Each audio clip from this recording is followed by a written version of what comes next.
भाजपच्या विधिमंडळ गटनेतेपदी देवेंद्र फडणवीस यांची निवड झाल्यानंतर बदलापुरात भाजपच्या कार्यकर्त्यांनी जल्लोष केलाय।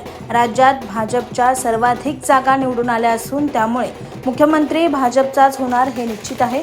आता भाजपच्या विधिमंडळ गटनेतेपदी देवेंद्र फडणवीस यांची निवड झाल्यामुळे फडणवीस हेच राज्याचे मुख्यमंत्री होतील यावर शिक्कामोर्तब झाला आहे। याचाच आनंद बदलापूरमध्ये भाजपच्या कार्यकर्त्यांनी साजरा केलाय।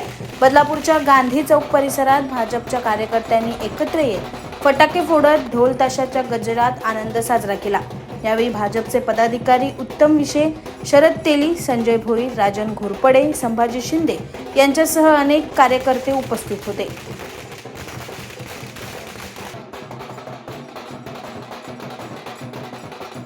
Bureau report, AB fast news, Badlapur.